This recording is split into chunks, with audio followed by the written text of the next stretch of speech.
Hello everybody, welcome to the tech buzzler YouTube channel. आज से आपके लिए एक नई सीरीज स्टार्ट होने जा रही है। जैसे कि आपने थंबनेल पे देख लिया होगा कि ये लेक्चर मैथमेटिक्स से रिलेटेड होगा। जैसे कि आपको पता ही है कि सीटेट में मैथ्स का पोर्शन 30 मार्क्स का होता है।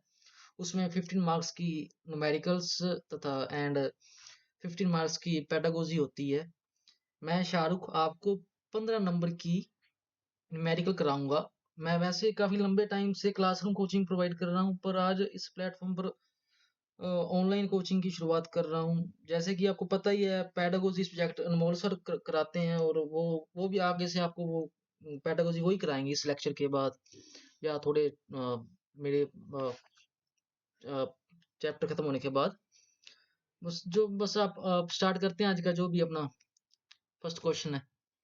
ये आपका पता है, आपका सीटेट का पेपर नजदीक आ रहा है, और बस फर्स्ट क्वेश्चन। तो अपने को क्या गिवन है इसमें? अपने को क्या है? The length of rectangle is L and it's width is half of its length. What will be the perimeter of rectangle if the length is doubled keeping the width same? क्या कहता है? एक आयत की लंबाई एल है और उसकी चौड़ाई लंबाई की आधी है। इस आयत का परिमाप क्या होगा यदि उसकी लंबाई दुगनी कर दी जाए और उसकी जो चौड़ाई है उसको सेम ही रखा जाए, समान ही रखा जाए। और फर्स्ट ऑफ ऑल आप एक ये ड्रा करते हैं अपनी rectangle. First of all draw rectangle. ये रेक्टेंगल होगी अपनी। इसमें क्या है, अपने को लेंथ क्या गिवन दे रखी है? एल। सपोज गिवन ही है लेंथ एल, और चौड़ाई क्या दे रखी है? L/2, लेंथ की हाफ दे रखी है। अगर वो क्या कहते हैं, अगर आप लेंथ को डबल कर दें, इसको डबल कर दें, और जो ये ब्रेथ है उसको, या विड्थ है जो, इसको सेम रहने दे, तो पेरीमीटर क्या आएगा अपना? आप जानते हैं पेरीमीटर का फार्मूला क्या होता है? Perimeter of triangle is equals to 2 times of length plus breath.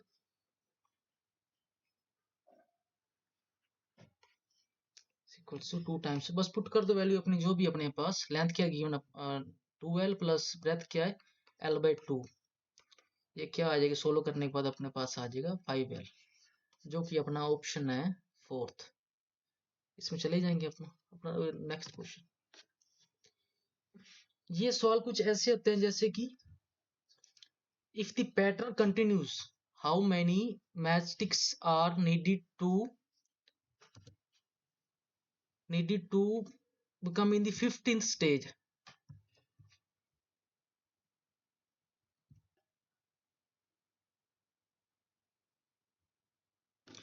हाँ जी। तो इस क्वेश्चन में अपने को कुछ पैटर्न लगते होते हैं। जैसे कि इसमें क्या पैटर्न लग सकता है अपने पास? ये कितने मैचस्टिक्स हैं? 1 2 3 4 5 6। इसमें कितने हो गए? 6। और इसमें कितने हैं? 1 2 3 4। इसमें 4 एक्स्ट्रा हैं, और ये 6 तो हैं ही। और इसमें कितने हैं? ये 4 आ गए थर्ड स्टेप में, ये भी 4 आ गए, ये 6 आ गए।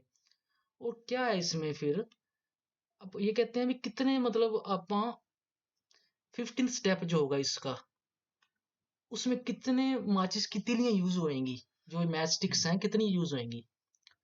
तो ये देखो, आप सभी में 6 6 तो ये तो कॉमन ही है, एक हिसाब से कांस्टेंट कांस्टेंट ही हो गया ना। ये इसमें फर्स्ट स्टेप ले लो, ये सेकंड ले लो पहले आप। जैसे ये इसमें क्या बन रहा है? 6 तो कांस्टेंट हो गया, और ये n-1, यानी कि सेकंड स्टेप में 2 - 1 इंटू 4, डिफरेंस 4 का आ रहा है ना। तो ये कितना आ गया? 10। 10 मैस्टिक्स हैं। ऐसे ही फर्स्ट स्टेप में है 1 - 1 इंटू 4 प्लस 6, 0 प्लस 6, 6 ही है। और उसी प्रकार 15 स्टेप में क्या अपने पास होएगा? 15 स्टेप में 15 - 1 multiply 4 plus 6 is equals to, ये अपना आ जाएगा 14 × 4 plus 6 is equals to 56 plus 6 is equals to 62। तो अपना आंसर क्या सही हो जाएगा? सेकंड ऑप्शन सही है। इसमें क्या गिवन है अपने पास? Which is the true for hexagonal pyramid? कुछ ऑप्शन गिवन अपने पास चार, जैसे कि it has 2 hexagonal faces and 6 rectangular faces, Second is it has 6 hexagonal faces joined by 6 rectangular faces. It has 6 faces and each face is a hexagon. It has a hexagonal base with 6 triangle faces meeting at a point. तो फिर ये इसमें क्या होता है कि pyramid की condition क्या होती है? पिरामिड कंडीशन ये होती है, अब पिरामिड आप किसी भी चीज पे ड्रा कर सकते हैं, किसी रेक्टेंगल पे भी हो सकता है पिरामिड ड्रॉ। इसका बेस कुछ मर्जी हो सकता है, स्क्वायर हो सकता है, पेंटागन हो सकता है, ऑक्टागन हो सकता है, टेट्रागन, कुछ मर्जी हो सकता है। ठीक है। इसी प्रकार जैसे कि इसमें क्या स्पेशलिटी क्या होती है पिरामिड की, एक पीक पॉइंट होता है, उससे जो ये सभी जो एजिज होंगी इसकी, ये पीक पॉइंट पे मीट करेंगे ऐसे करके हर एक की, और ये ट्रायंगुलर सी फॉर्म बनाएंगी ऐसे करके सभी साइड्स। उसी प्रकार ये जो अपने को गिवन है इसमें हेक्सागनल हैविंग 6 साइड्स, ये हेक्सागन बन गया, ये एक पीक बन गई, ये पीक पे ऐसे करके सभी ये आपस में मीट होंगी ऐसे करके। तो फिर इसमें क्या अपने पास शो हो रहा है, it has a hexagonal base and each 6 trigonal sides. तो फिर फोर्थ ऑप्शन में अपने पास ये कंडीशन फॉलो हो रही है, it has hexagonal base with 6 triangular faces. ये 6 ट्रायंगुलर फेसेस होगी 1 2 3 4 5 6 and meeting at A point. Okay, fourth option. इसमें क्या हो रहा है अपने पास,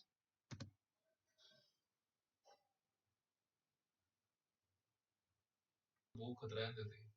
हाँ जी, तो अपने पास इस क्वेश्चन में क्या है, ये जो अपने को दे रखा है ये क्या कहते हैं, इसमें एक पैटर्न तो नहीं कह सकते भाई, एक सिंप्लीफिकेशन टाइप से क्वेश्चंस हो गए ये। इसमें क्या है अपने पास गिवन ना, ये डायग्राम ऐसे करके बना हुआ है और इसकी इसकी वैल्यू दे रखी है।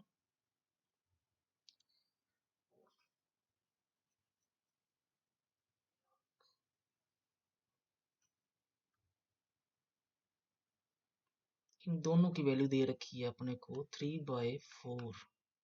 ठीक है। अगर आप इसमें देखें भाई, ये जो साइड वाला पोर्शन है इसको आप काट ही दें इतने इतने को, एक हिसाब से सपोज करना काटना तो नहीं भाई, इतने को काट के अगर आप इस पे पुट इस पोर्शन में ड्रा कर दें, ये क्या बन जाएगा, एक सर्कल बनेगा और एक हाफ बनेगा, जो कि ये दे रखा अपने को 3/4 दे रखा है। अगर 3/4 को 2 बार आप ऐड करते हैं, 6/4 is equal to 3/2 is equal to 1/2 जो अपने को गिवन है। यानी कि इस जैसे आप ये चार जो है वो अपना सही आंसर होएगा, यानी कि option 1 is our correct answer. Next question is, इसमें अपना फाइंड करना है which bus will take least time to reach Mathura from Delhi to Mathura, यानी कि दिल्ली से मथुरा जाने वाली कौन सी बस कम समय लेती है। जैसे कि बस 1 जो है वो अपन सब्ट्रैक्ट कर लेंगे सीधा इसमें से, ये 12 में से 12 40 हो गए, ये 19 15, इसमें से आप बस 1 का टाइम नोट करेंगे सब्ट्रैक्ट करेंगे तो अपने पास आ जाएगा 5:25। और उसी प्रकार आप बस सेकंड का अगर नोट करेंगे तो 6:10 और ये 12:30, इसका सब्ट्रैक्ट करेंगे आ जाएंगे 6 घंटे पूरे, और ये 5 घंटे और 40 मिनट आ जाएंगे। और उसी प्रकार बस 3 है जो इसमें कितना टाइम आ जाएगा, ये आ गया 16 से 21 पूरे 5 5 और ये 10 मिनट फालतू, 5 मिनट 5 घंटे और 10 सेकेंड 10 मिनट। तो अपन को पूछा क्या है, which bus takes the least time to reach Mathura from Delhi, यानी कि दिल्ली से मथुरा पहुंचने वाली कौन सी बस कम से कम समय लेती है। Bus 3 will take the least time. Our option is first, first option is correct answer. इसमें क्या है, निम्नलिखित तालिका को ध्यान में देखिए, सॉरी सेम क्वेश्चन रिपीट हो गया। In the following which is the greater number, इसमें से आपने बताना है इन चारों में से कौन सा नंबर ग्रेटर नंबर है। जल्दी इसको सोल्व कर लेंगे, 2 + 2 4, 4 की स्क्वायर इसकी whole square is equal to 16, यहीं पे छोड़ देंगे एक बार, 256 इस नीड अबाउट इतना आता होता है, इसका स्क्वायर इतना आता है, और 2 4 6, 6 का स्क्वायर इज इक्वल टू 36, 4 का स्क्वायर 16, 2 2 4 4 2 8, 8 8 का स्क्वायर इज इक्वल टू 64। तो सबसे बड़ा कौन सा है? A option, which is the greatest number. A option is the correct answer. 407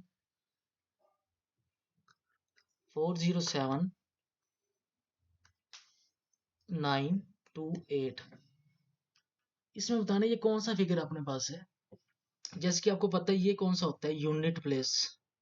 unit place ये हो गया, टेंस प्लेस ये हो गया, 100 प्लेस, सॉरी 100 प्लेस, हाँ 100 प्लेस हो गया, ये 1000। उसी प्रकार ये ऐसे आगे सभी कंटिन्यू होता रहता है।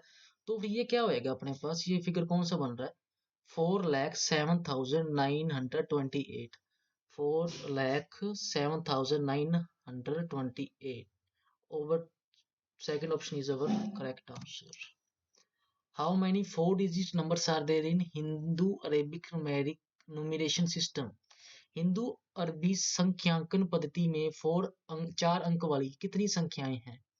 यानी कि ये पूछ रहा है अपने से भी 4 डिजिट वाली जो भी जितनी भी अपने पास मैथ्स में या गणित में जितनी भी संख्याएं हैं वो अपने को बतानी है। यानी कि पहली संख्या तो कौन सी होगी? 1000। 1000 से लेके कहाँ तक है? 999, यही है ना। ये बतानी है अपने पास कितनी है। इसमें से अगर आप इसको माइनस करेंगे कितना आएगा? 8999। और ये भी माइनस हो गया, ये भी हो गया, 2 बार काउंट हो गया ना। एक को तो गिनना पड़ेगा ना बीच में।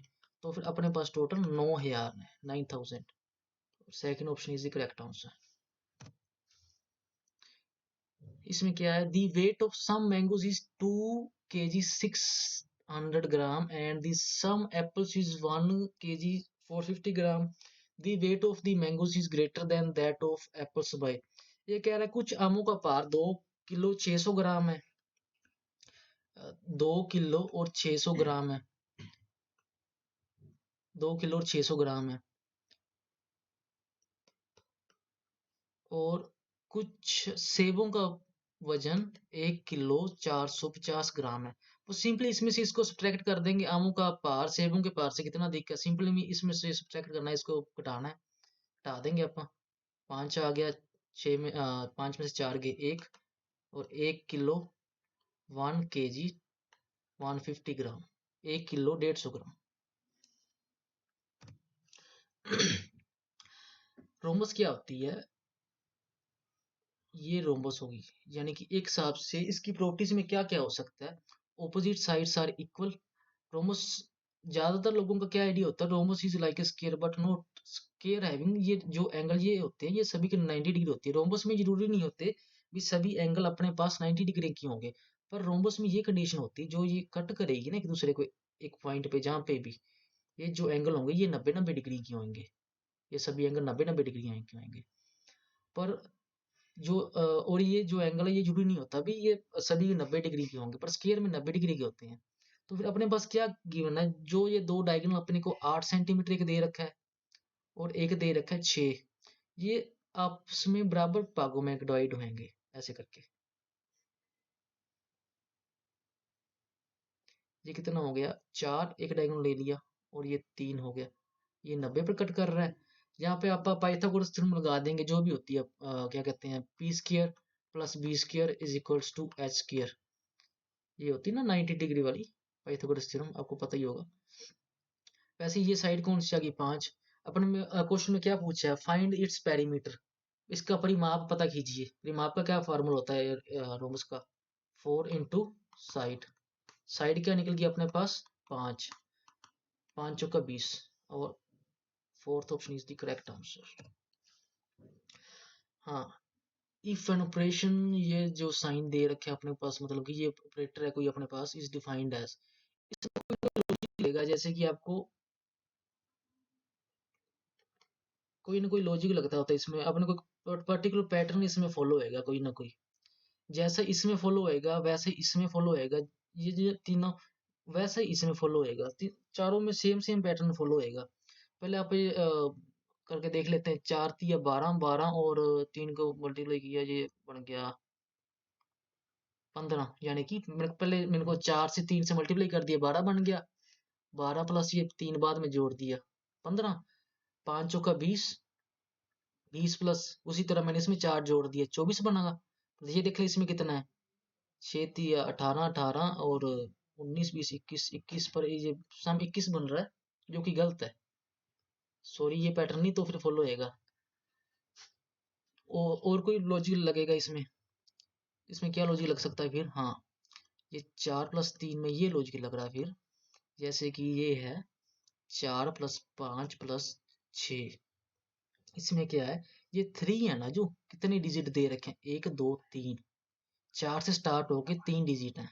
उसी प्रकार 5 प्लस 4 यानी कि 5 से स्टार्ट होकर ये 4 डिजिट बनेंगे। ये डिजिट की नंबर ऑफ डिजिट हैं, ये number of digit start with 5, number of 4 digits start with 5 plus 6 plus 7 plus 8।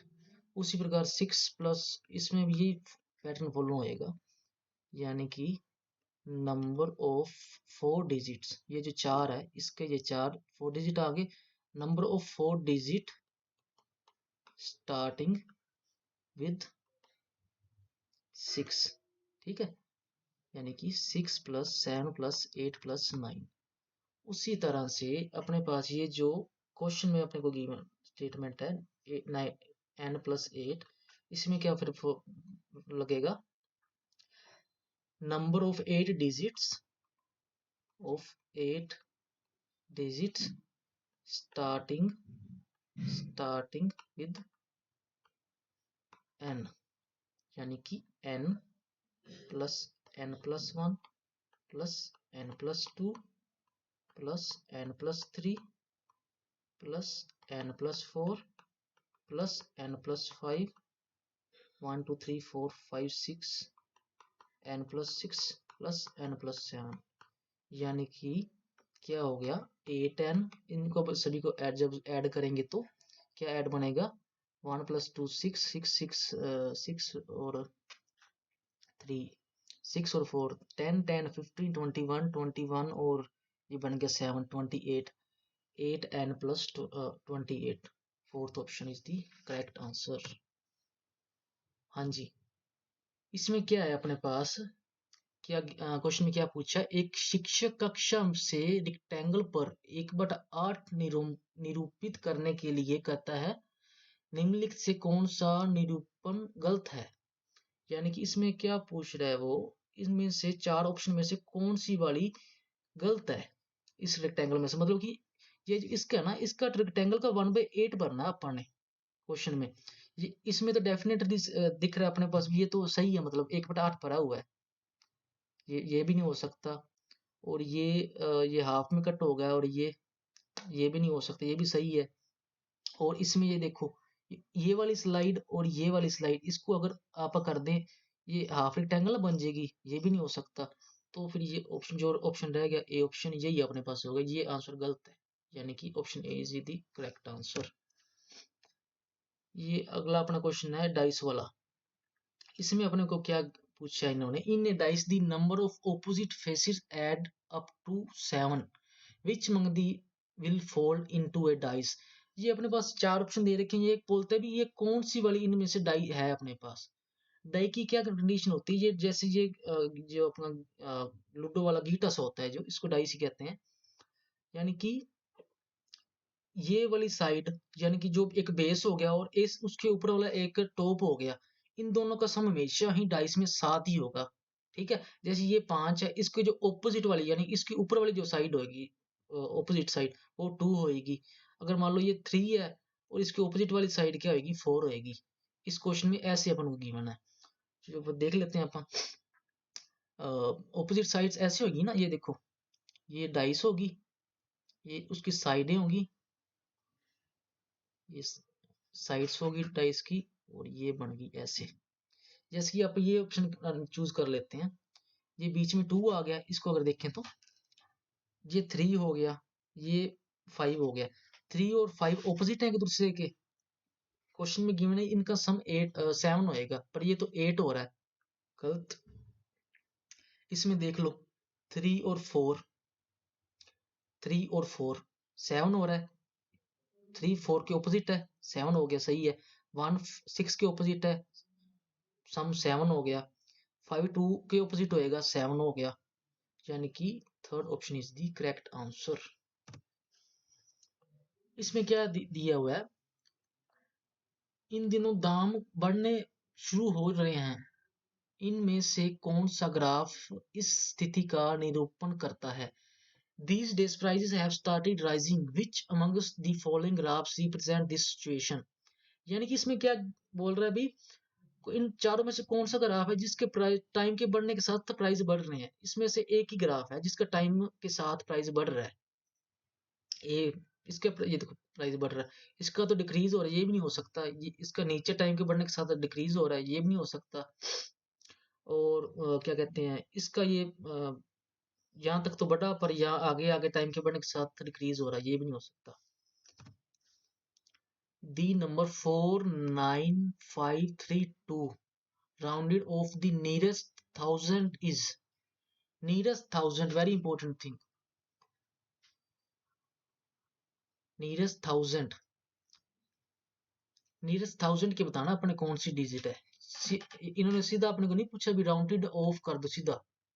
बहुत सारे बच्चे इसका ऑप्शन क्या लगा लेते हैं 50,000, पर इसका 50,000 नहीं होएगा, इसकी 49,500 होएगा, क्योंकि इसमें क्या पूछ रखा है नियरेस्ट 1000 डिजिट होएगा इसका आंसर। तो फिर ये 49,500, यानी कि ये unit digit, tens digit, 100 digit and ये 1000 डिजिट, सही आंसर।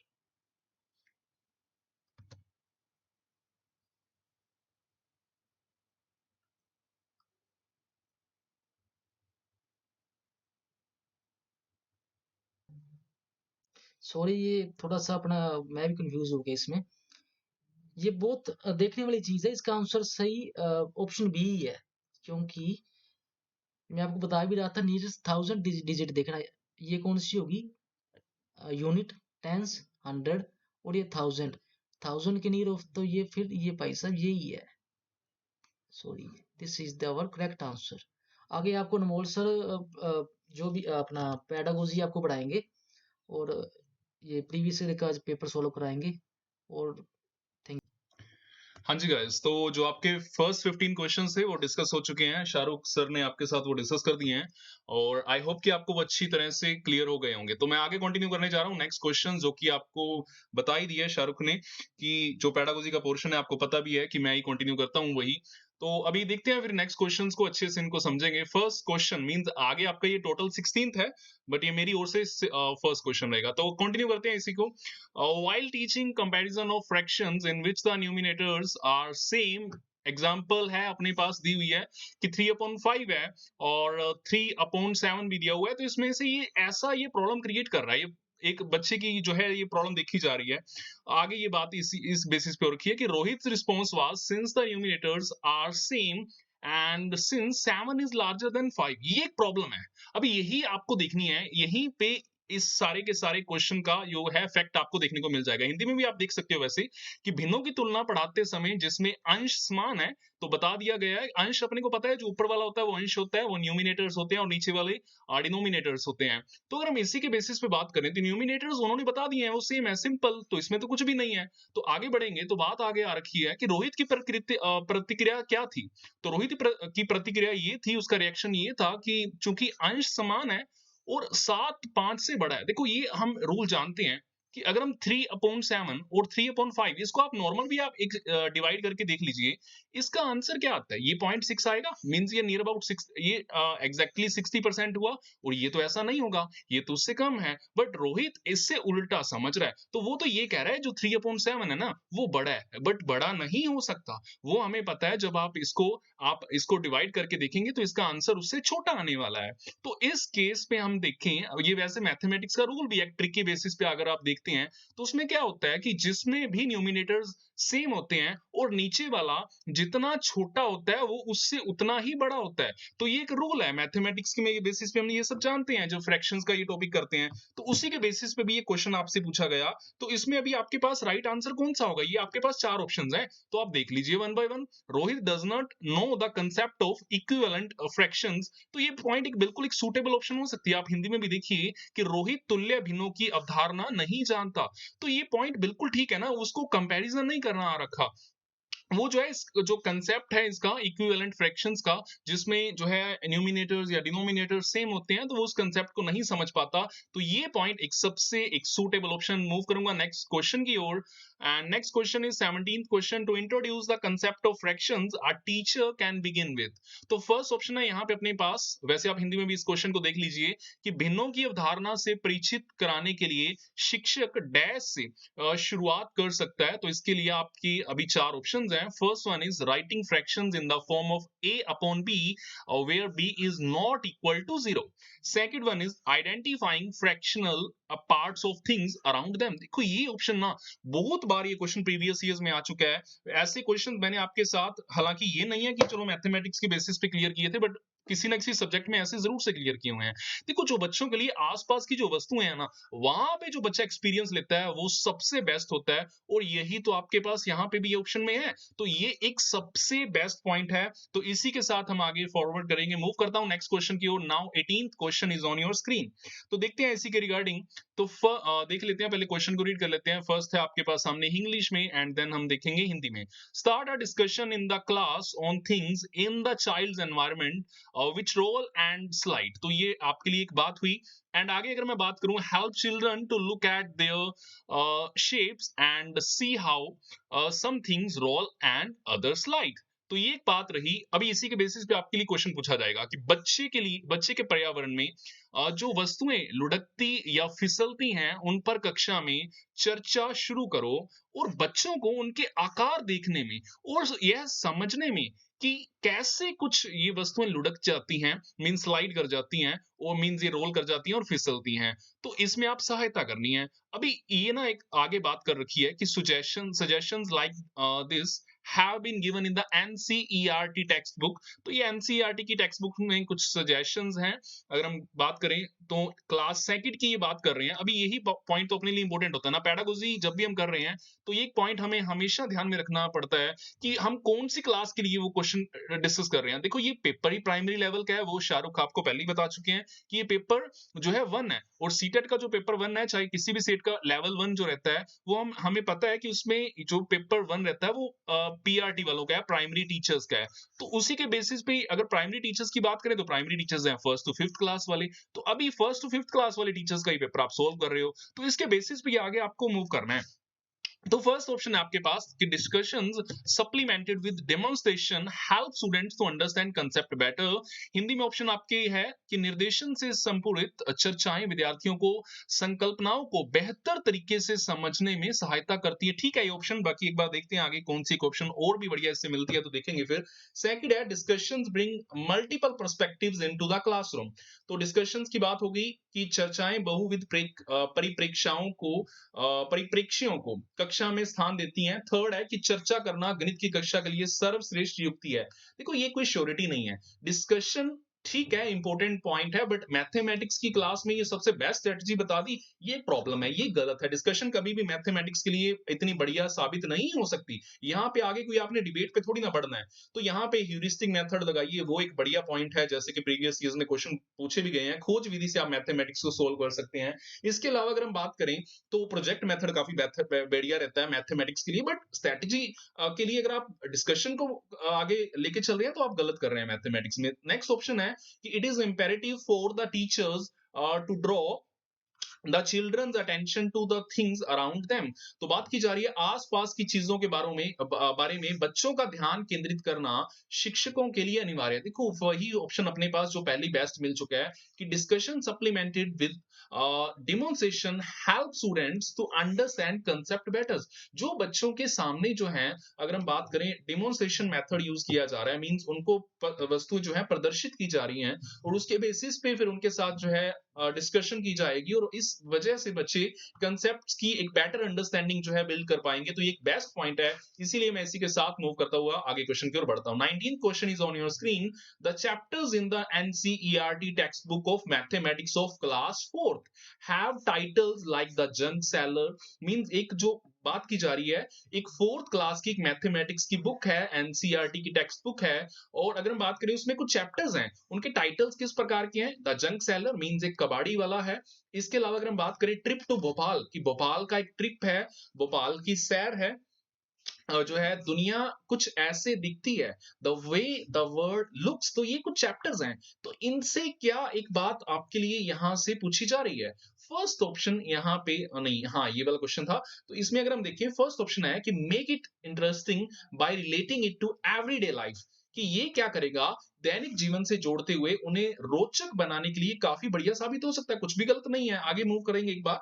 सेकंड ऑप्शन है अपने पास जो यहाँ पे रखती जा रही है कि know about selling junk and travelling, कि बच्चे इसके इससे क्या होगा ना, कबाड़ बेचने और यात्रा के बारे में जो है जानने के लिए वो बढ़िया साबित होगा। नहीं, ऐसा मींस इग्नोर ही करेंगे आप, इसमें ऐसी कुछ भी बेस्ट ऑप्शन नहीं रखेंगे। नेक्स्ट है challenge the students to guess the mathematical content in the chapter. नहीं, ये भी रॉन्ग रहेगा कि आप स्टूडेंट्स को चैलेंज कर रहे हैं कि वो कुछ गैस करें, और किसके लिए वो गैस करें, कि कुछ मैथमेटिकल कंटेंट के लिए। देखो आप ना मींस करवा सकते हैं, बट बच्चे कौन से, आप खुद भी तो सोचिए, वो क्लास 4th के बच्चे हैं, और आपके पास ऑलरेडी एक बेस्ट सूटेबल ऑप्शन है। तो हम अभी तक इसी के साथ आगे बढ़ रहे हैं। नेक्स्ट क्वेश्चन है, ये अभी दो ऑप्शंस मींस रॉन्ग होती हुई। नेक्स्ट है मेक देम अंडरस्टैंड डिफरेंटली, कि उन्हें अलग सा समझाने के लिए। तो देखो ये जो फर्स्ट ऑप्शन है ना, ये एक काफी बढ़िया ऑप्शन है, तो इसी के साथ ही हम आगे बढ़ने वाले हैं। क्या, क्योंकि आप क्या कर रहे हैं कि इसे आप इंटरेस्टिंग बना रहे हैं, किससे, आप उसको डेली की लाइफ के साथ जब आप उसको लिंक कर रहे हैं। नेक्स्ट क्वेश्चन की ओर मूव करूंगा। 20th क्वेश्चन है प्रॉब्लम सॉल्विंग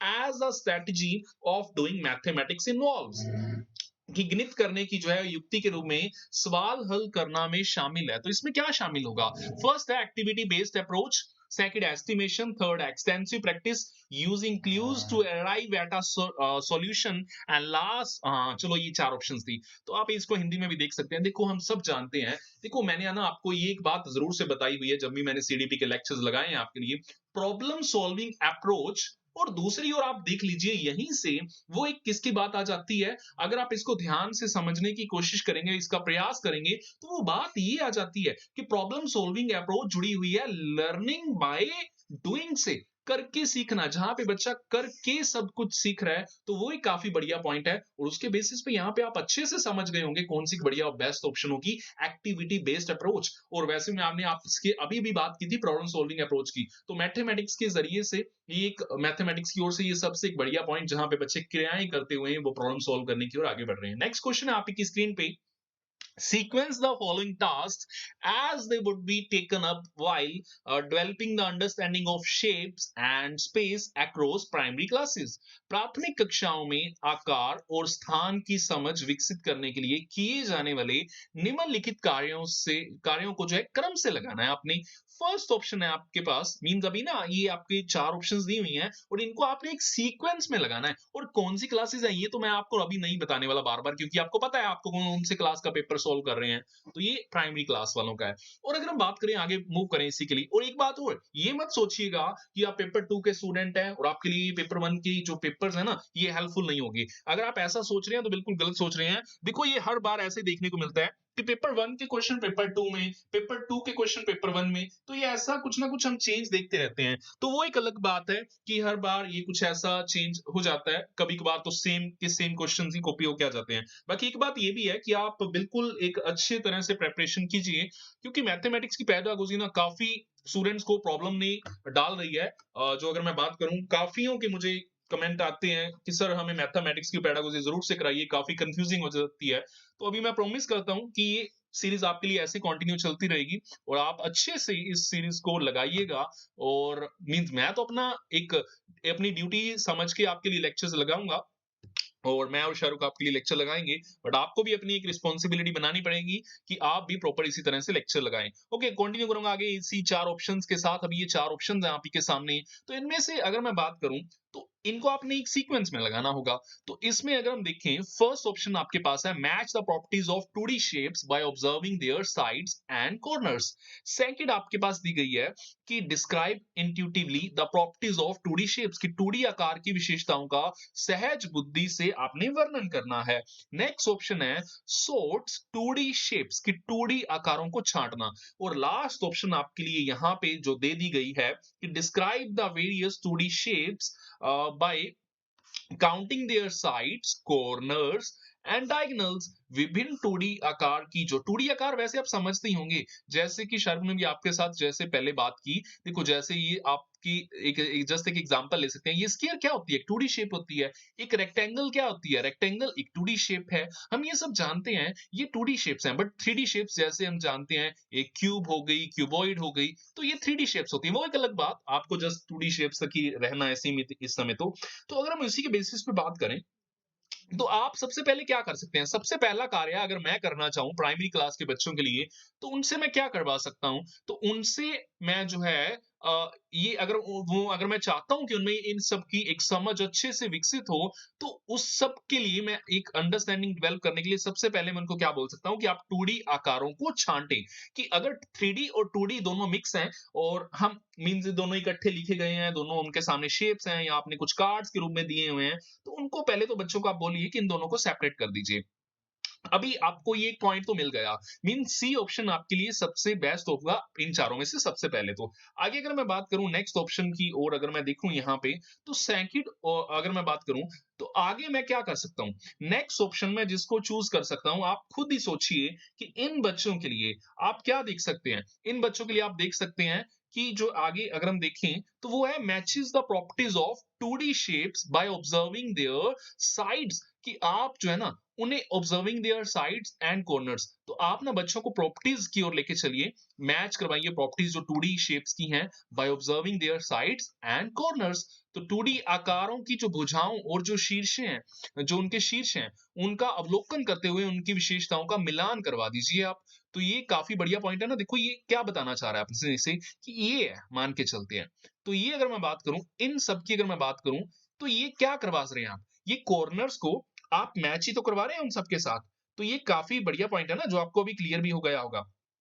तो बढ़ते हैं फिर इसी के साथ आगे नेक्स्ट ऑप्शन की ओर। तो ये एक पॉइंट क्लियर होता हुआ, तो नेक्स्ट ऑप्शन है अभी आपके पास, तो ये अभी आपको ये मिल गया नंबर सेकंड। तो थर्ड अभी कौन सा सिलेक्ट करेंगे? थर्ड मैं सिलेक्ट करूंगा number B, describe intuitively the properties of 2D shapes, की 2D आकार की विशेषताओं का सहज बुद्धि से। आप ना मींस एक जस्ट एक गैस भी लगवा सकते हैं, इंट्यूटिव बिल्कुल यहाँ पे आप गैसेस को आप प्रेफर कर सकते हैं। तो ये एक पॉइंट है। तो हम इसको काफी अच्छे से देख सकते हैं। पर यहाँ पे एक बात है कि बिल्कुल अच्छे से क्लैरिटी भी नहीं हो पाएगी, क्योंकि गैसेस ही लगाने हैं। तो यहाँ पे प्रॉपर्टीज के गैसेस क्या हो सकते हैं, तो ये एक अच्छा पॉइंट, तो मैं इसको नंबर 3 पे ले लूंगा। आगे मैं बढ़ूंगा एक अच्छे लेवल पे, और मैं अगर मूव करना चाहूँ, तो लास्ट एक अच्छा सबसे एक बढ़िया लेवल है, मीन जो इनके लिए सबसे हाईएस्ट लेगा, सबसे लो तो ये रहा, और ये सबसे लास्ट जो सबसे हायर लेवल रहेगा, मींस ये डी ऑप्शन मैं नंबर 4th पे रखने वाला हूं। तो ये आप देख लीजिए कि describe the various 2D shapes bye counting there sides, corners and diagonals. तो डायगोनल्स भी आपको पता है, डायगोनल्स ये वाली, तो इनके रिगार्डिंग मैं जो है प्रॉपर डिस्क्राइब करूंगा, और विभिन्न 2D आकारों की भुजाओं, शीर्षों और विकर्णों की गणना करते हुए उनका वर्णन भी मैं कर दूंगा। तो मेरे लिए एक बेस्ट ऑप्शन मुझे मिल चुका है नंबर सेकंड। नेक्स्ट है the purpose of a diagnostic test in mathematics. देखो डायग्नोस्टिक असेसमेंट हम वैसे भी किस लिए करते हैं, चलो ये तो एक डायग्नोस्टिक टेस्ट की बात है। डायग्नोज करना मींस किसी की प्रॉब्लम्स को हम जो है प्रॉपर डायग्नोज कर रहे हैं, फिर उसके सॉल्यूशन की ओर आगे बढ़ रहे हैं। तो इसके लिए कौन सी ऑप्शन राइट हो सकती है, तो हम यहाँ पे ऑप्शंस देखेंगे पहले, फिर ऑप्शन को एक राइट ऑप्शन की ओर आगे बढ़ेंगे। फर्स्ट है to fill the progress report, कि आप प्रगति पत्र को भरने के लिए ऐसा करते हैं। आगे है कि to plan the question paper for the end term examination, क्या आप डायग्नोस्टिक टेस्ट इसलिए करते हैं कि आपने जो एक जो एंड टर्म का जो एग्जाम होता है, जो सबसे लास्ट एग्जाम जो आप बोल सकते हैं, कि उसके लिए आप जो प्लान कर रहे हैं क्वेश्चन पेपर, क्या उसके लिए देखते हैं कि बच्चों की जो खामियां हैं उसको आप निकाल पाए? नहीं, ये दोनों ऑप्शंस अभी तक रॉन्ग है। थर्ड है to know the gaps in children's understanding, कि बच्चों की समझ में निहित रिक्तियों को भरना। या लास्ट ऑप्शन है to give feedback to the parents. अभी देखो आप सबसे पहले फीडबैक किसको देना चाहेंगे? नॉर्मल सी बात है ना, आप सबसे पहले फीडबैक देना चाहेंगे जो है बच्चों के पेरेंट्स को। तो सॉरी, बच्चों के बच्चों को खुद को देना चाहेंगे, तो पेरेंट्स को नहीं देंगे। तो ये एक बात काफ़ी इम्पोर्टेंट है एंड आई होप कि आप अभी इसको क्लियर भी कर गए होंगे। तो यही एक बात है कि आप सबसे पहले जो बच्चों का कांसेप्ट बिल्ड करेंगे, बच्चों को फीडबैक देंगे, पर पेरेंट्स हैं फीडबैक के लिए बट वो बाद में है। अगर बच्चों को वो सब बच्चे उस सब को अच्छी तरह से नहीं समझ पाते, तो फिर आप पेरेंट्स की भी हेल्प ले सकते हो। बट यहाँ पे मेरे पास एक सबसे बेस्ट ऑप्शन है नंबर 3 कि बच्चों की समझ में निहित रिक्तियों को जानने के लिए आप ये सब कर सकते हैं। नेक्स्ट मीन्स रिक्तियाँ जस्ट होगी ना गैप्स की, जो गैप्स उनके रह रहे हैं कि हाँ, जिस लेवल पे उन्होंने पहुँचना था, उस लेवल को वो अचीव नहीं कर पा रहे हैं और उस गैप्स को फिल करवाने के लिए ये डायग्नोस्टिक असेसमेंट कर सकते हैं हम बच्चों की कमियों को दूर करने के लिए। और ऐसी भी प्रॉब्लम्स जो बच्चों की प्रॉब्लम्स नॉर्मल टेस्ट में तो ऑब्जर्व नहीं की जा सकती, वो इसमें की जा सकती है और फिर उनको हम दूर भी कर सकते हैं। तो नेक्स्ट क्वेश्चन 23rd क्वेश्चन आपकी स्क्रीन पे, Vikas teach mathematics to our class of 56 student. अभी यहाँ पे देखना पड़ेगा, कुछ खास हो सकता है इस क्वेश्चन में कि एक विकास टीचर है जो कि टीच कर रहा है मैथमेटिक्स, कुछ 56 के आसपास स्टूडेंट है, 56 स्टूडेंट्स हैं।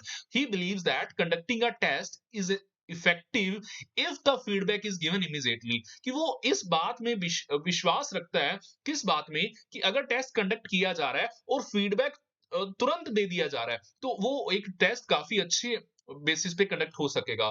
नेक्स्ट अगर हम बात करें, he conducted a short test of 10 marks, तो उसने एक छोटा सा टेस्ट लिया है, एक छोटा सा एक परीक्षण के लिए जो है उन्होंने एक 10 अंकों की एक जो है परीक्षा का आयोजन किया है। तो what is the best possible way of giving the feedback effectively, तो इनमें से जो है प्रभावी तरीके से प्रतिपुष्टि देने का सबसे अच्छा तरीका कौन सा है? तो अगर हम इसमें से देखें, ऑप्शंस है आपके पास। तो फर्स्ट अगर हम देखें इसमें से, he can have a whole class discussion on ways in which they have got their solutions and which is the effective strategy to arrive at the correct answer, कि वह पूरी कक्षा के लिए चर्चा का आयोजन कर सकता है कि वे किन तरीकों से अपने उत्तरों पर पहुंचे और सही उत्तर पर पहुंचने की प्रभावी युक्ति कौन सी है। नहीं, ये ऑप्शन बेस्ट नहीं हो सकता। अभी आगे बढ़ेंगे फिर भी एक बार इसको देख लेंगे, क्योंकि चर्चा और वैसे भी मैथमेटिक्स की क्लास में और पूरी क्लास के साथ चर्चा, देखो मैं पहले भी बोला था कि ये नहीं है कि ये बैड है कुछ, बट ये मैथमेटिक्स में क्लास में होना कुछ सही सा ये अनुमानित नहीं है ना। नेक्स्ट की ओर मूव करेंगे। तो सेकंड ऑप्शन है अपने पास कि pick out any copy at random, आप किसी भी कॉपी को एक पिक कीजिए, किसी भी स्टूडेंट की कॉपी को, और discuss the method followed in the copy on the board. तो ये बात कर रहे हैं कि आप जो उस कॉपी में जो आपने कॉपी पिक की है उसमें जो भी एक मेथड करवाया गया है, उसी मेथड को आप पिक करके और प्रॉपर जो है वही ब्लैक बोर्ड पे करवा दीजिए, या व्हाइट बोर्ड जो भी है, ग्रीन बोर्ड। तो ये भी कुछ ऐसा सही थोड़ी ना है। नेक्स्ट है, he can let the student check each others answer. देखो मैथमेटिक्स की क्लास है और 56 स्टूडेंट्स की क्लास है, मानता हूं काउंटिंग ज्यादा है, बट इसमें से ये तो बढ़िया नहीं है ना कि आप एक दूसरे स्टूडेंट्स को बोल दे रहे हैं, क्योंकि आप कौन से स्टूडेंट्स के साथ हैं जी, ये आपको हमेशा ध्यान में रखना पड़ेगा, क्योंकि आप पेपर सॉल्व कर रहे हैं प्राइमरी स्टूडेंट्स का, तो आप उन पे इतनी अच्छी तरह से बिलीव नहीं कर सकते। और वैसे भी हम आगे बढ़ेंगे एक बार, he can explain the solution of each problem on the board and ask the students to check their answer on their own. तो बिल्कुल राइट है ना ये, कि वह प्रत्येक सवाल के हल को बोर्ड पर समझाए और विद्यार्थियों से कहे कि वह स्वयं अपने उत्तरों को जांचे। बिल्कुल राइट है। मानता हूं कि क्वेश्चन की जो क्लास है वो बड़ी है, बट क्वेश्चन टेस्ट भी तो देखिए, वो भी तो 10 ही मार्क्स का है, तो छोटा सा टेस्ट है, उन्होंने पहले ही बोल दिया, तो ये एक बेस्ट अप्रोच हो सकती है।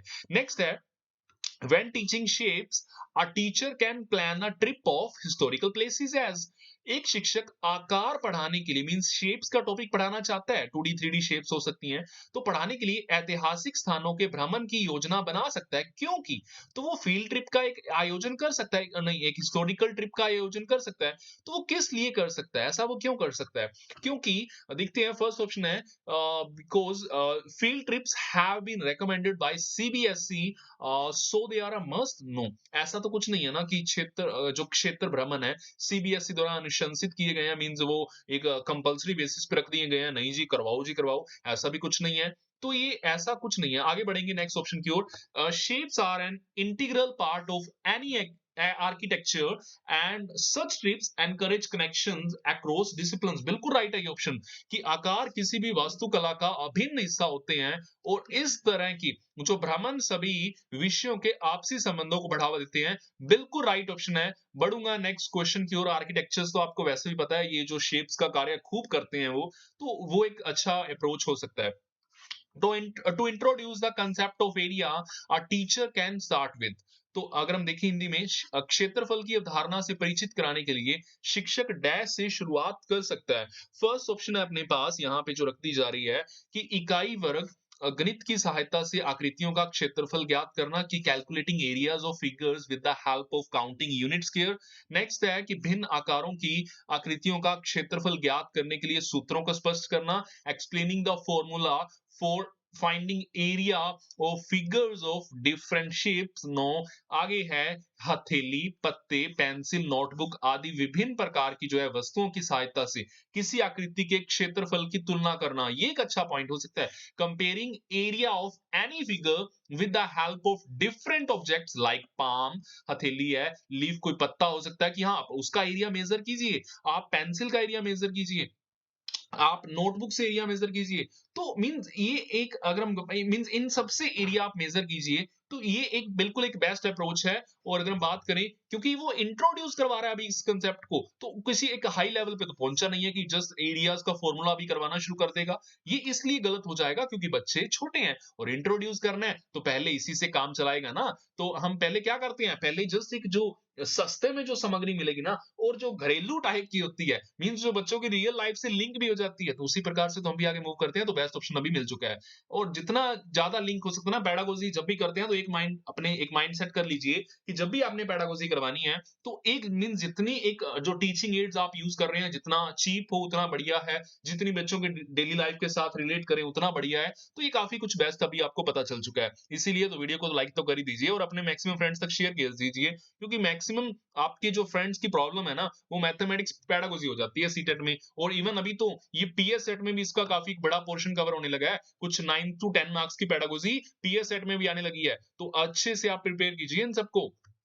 नेक्स्ट क्वेश्चन अभी देखते हैं। When face the word problems, Rajan usually ask should I add और सब्सट्रैक्ट, शुड आई मल्टीप्लाई और डिवाइड, सच क्वेश्चन सजेस्ट। जब राजन के सम्मुख जो है कुछ रखा जा रहा है कि शाब्दिक समस्याएं आती हैं, वह प्राय पूछता है कि मैं जमा करूं मींस एडिशन करूं या सब्सट्रैक्शन करूं, मैं गुना करूं या भाग करूं। तो इस तरह के प्रश्न बताते हैं, क्या बताते हैं अपने को।